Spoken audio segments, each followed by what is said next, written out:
Olá, boa tarde. Estamos aqui mais uma vez, gravando mais uma videoaula, já em meados do mês de julho, contemplando o nosso segundo semestre, período de caminhada para encerramento do segundo bimestre. E também o início já do terceiro. Estou gravando uma aula para os meus alunos do terceiro ano, algo que me preocupa muito, são alunos que vão fazer vestibular, que vão fazer Enem, que vão caminhar para o mercado de trabalho ao longo desse ano. Para mim é muito importante gravar essas aulas, principalmente pensando em vocês, alunos do terceiro ano, para vocês terem um aporte mínimo, para vocês poderem interpretar, entender as questões que venham cair em vestibular e Enem, e esse conteúdo é um conteúdo muito importante, que é o Brasil de 1945 a 1964. Desde o término da Segunda Grande Guerra Mundial, fato histórico mundial, certo? Ao início da ditadura militar, em 1964. O Brasil de 1945 a 1964, chamado de Brasil Democrático, é um período de eleições e nova Constituição. Vargas renuncia em 1945, é o período chamado de democratização, também período da eleição do Eurico Gaspar Dutra. O Eurico Gaspar Dutra, ao ser eleito, é criado algo que é, na realidade, recriado na história do Brasil, que é a Constituição de 1946.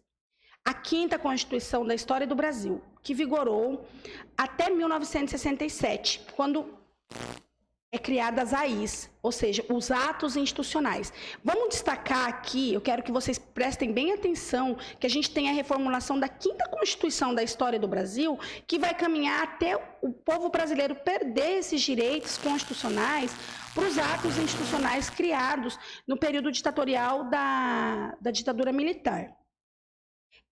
Essa quinta Constituição, ela salienta a democracia, a participação do povo na vida política brasileira, o direito ao voto, ou seja, mais uma vez a Constituição fortalece que você tem o direito ao voto, que é um direito universal e único de todo cidadão brasileiro. Os mandatos eletivos, o que seriam os mandatos eletivos? Seriam os cargos comissionados, também cargos que eles fundamentam a importância da ligação entre a federação e o Estado Nacional, para que esse grande Estado Nacional brasileiro, ele funcione de uma forma única, que não tenha grandes conflitos sociais, como na época do Império, que teve a farroupilha, a balaiada, a sabinada, a cabanagem, que eram conflitos que mostravam e sinalizavam que poderia ter uma ruptura política do Brasil. Eu falo sempre assim, o Brasil é do tamanho do continente africano e é um país único. E o continente africano é um enorme continente com vários países que tem muito retalhamento político. Com isso, tem um enfraquecimento econômico e, consequentemente, um sofrimento e uma crise cultural. A democracia, seus alcances e seus limites. A democracia, ela tem seus alcances, alcança o povo, mas a democracia tem seus limites. Quais seriam os limites da democracia? Ao mesmo tempo que tem as eleições populares, o voto secreto, a democratização da educação, eu sempre falo para os meus alunos a vida toda que na década de 90, eu lembro das eleições que eram no papel, onde existiam os currais eleitorais, como na era Vargas, como no fim da República Velha, onde as pessoas eram levadas para votar e exerciam, de certa forma, os políticos um colonialismo. Eu também sempre falo, e eu quero falar hoje para vocês, que não existe nova política ou velha forma de política, certo? Ou velha política. Existe a política onde tem possíveis inovações nessa política. As inovações que vão vir aqui não são inovações, são reafirmações. O voto secreto, além do voto secreto, a democracia, o direito ao trabalho eletivo, o direito de existir partidos políticos, que os partidos políticos na história do Brasil só crescem. Detalhe, ao mesmo tempo que crescem, existe uma grande censura e perseguição ao surgimento de partido político. A saúde pública. A saúde pública é muito importante, gente. Por que a saúde pública é muito importante? Porque nós somos um dos únicos países do mundo que nós temos um sistema único de saúde, que ao mesmo tempo que nós criticamos, nós podemos ter, enquanto outros países têm que pagar ou simplesmente as pessoas morrem na rua. Se com nossa saúde pública acontece isso, imagine sem uma saúde única para uma população e para um país. O acesso à justiça, gente, é algo que o Brasil ele é totalmente a favor da democracia, a Declaração dos Direitos Humanos, vem a ONU após ao término da Segunda Grande Guerra Mundial, que vai fortalecer a questão dos direitos humanos. Nós falamos muito em uma justiça fria, implacável, nós falamos em em pena de morte e tudo mais. Mas imagine se existisse pena de morte com tanta frieza que existe no mundo. Se não existindo, já existe essa frieza, imagine se existisse. Vocês acham que realmente educaria o homem a fazer um crime ou não? Não. Ao meu ver, como que eu posso dizer para vocês? Brutalidade gera mais brutalidade. Então, assim, não seria uma forma de resolver um problema. Então, eu acho que nós temos que destacar a questão do acesso à justiça como alcances e seus limites, porque tem esses alcances e limites. O governo do Eurico Gaspar Dutra, ele se alinha à economia norte-americana. Nós temos que lembrar que nós estamos vivendo um Brasil dividido em capitalista, alinhado à economia norte-americana, e socialista, alinhada ao RSS e à União Soviética, que é a Alemanha Oriental. Nós temos diretrizes econômicas, plano SALT, saúde, alimentação, transporte, educação. Dá certo, Pro? Não dá certo, mas tenta-se criar um plano para desenvolvimento da alimentação, do transporte, da educação. E tem abertura econômica. Uma característica do governo do Eurico Gaspar Dutra que nós podemos destacar é o quê? Nós podemos destacar que uma característica é a entrada das empresas estrangeiras. Enquanto tem governos extremamente nacionalistas, ele vê o seguinte, e é isso que eu falo para vocês. Nós estamos em 1945, nós estamos vivendo um mundo após a Segunda Grande Guerra Mundial, onde não tem jeito. Uma hora vai ter que ter abertura econômica do Brasil para a entrada das multinacionais e da industrialização. Quando o Brasil vai viver industrialização? Gente, a industrialização efetiva no Brasil, a discussão inicia agora, mas ela vai ocorrer com a entrada das siderúrgicas e o ABC Paulista lá na década de 70 e efetivar na década de 90 e hoje. E nos dias atuais, o que nós podemos ver é que a nossa indústria, a nossa economia, ela é muito retrógrada em relação a outros países. Eu não tenho uma atitude nunca anacrônica de comparar, mas nós temos que ver que a viabilização, a abertura, o funcionalismo econômico é importante e não tem como fugir dessa realidade. E aí, o que nós podemos deixar do governo do Eurico Gaspar Dutra? O plano SALT, a abertura econômica, não é desnacionalização do Brasil, mas valorização que no Brasil tem que ter a iniciativa da industrialização. Então, o Eurico Gaspar Dutra foi corajoso, ele investiu nisso, mesmo sendo criticado, mesmo podendo vir inflação, mesmo podendo vir posturas políticas contrárias à sua postura. E nós temos o governo Vargas, que vem logo depois do Eurico Gaspar Dutra, que é o segundo governo desse período, onde ele fala do nacionalismo econômico, da campanha do petróleo, da lei dos lucros extraordinários. O Vargas, ele era tão nacionalista, pessoal, que ele fala que o lucro tem que ficar para o Brasil, vai 8% para as empresas multinacionais e para as empresas americanas. O restante tem que ficar no Brasil. E também ele fala da política trabalhista. Detalhe, João Goulart é ministro do Trabalho do Getúlio Vargas nesse momento. E ele toma uma postura que futuramente vai favorecer ele para se tornar presidente do Brasil. Ele fala que tem que ter um aumento salarial de 100%. Como você vai ter um aumento salarial de 100% num Brasil que está vivendo uma nascente ideia de industrialização e num governo getulista totalmente nacionalista? Algo utópico. Obviamente não dá certo. Quem cria o 1º de maio, como o Dia do Trabalhador, eu também quero lembrar que é o ministro João Goulart. Nós também temos a oposição e crise. A crítica aos empresários, ou seja, a crítica à abertura política, a crítica à abertura econômica das multinacionais, os adversários do nacionalismo, que eram quem? Que eram as multinacionais. Junto com essas multinacionais, nós tínhamos empresários estrangeiros que estavam residindo no Brasil, empresários brasileiros e também militares que apoiavam, bancários, industriais que apoiavam.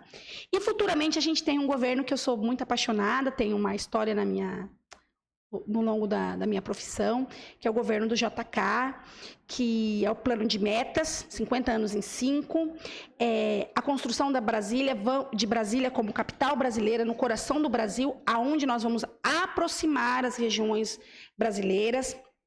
Ele vai investir em usinas hidrelétricas, indústria automobilística, ele investe em extração de petróleo, ele constrói rodovias, moderniza e desnacionaliza o Brasil.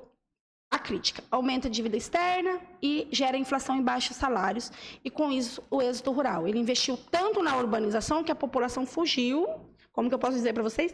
Fugiu da cidade e foi para o campo. É muito interessante que quando eu desenvolvi um trabalho, em 2016, 2017, eu percebi que ele era visto como um comunista. Que ele, quando ele saiu de Brasília, ele não poderia nem sobrevoar Brasília, porque os militares já sabiam que ele estava ali. O Juscelino, ele foi inovador, ele trouxe a construção de uma capital, a mudança da capital do Brasil, do Sudeste, do Rio de Janeiro, para o Brasil Central, é algo muito corajoso, mas ele também é considerado como ele desnacionaliza o Brasil, porque ele dá sequência ao governo de Eurico Gaspar Dutra. Por que ele dá sequência? Que é a abertura para as multinacionais. Nós também temos o governo do Jânio. O governo do Jânio, gente, é um governo utópico. É um governo breve, ele é um governo rápido, ele tem o apoio da UDN, ou seja, União Democrática Nacional. Ele é um governo rápido, ele queria varrer a sujeira do Brasil. O símbolo da campanha dele era uma vassoura, porque ele queria varrer a corrupção, algo totalmente utópico.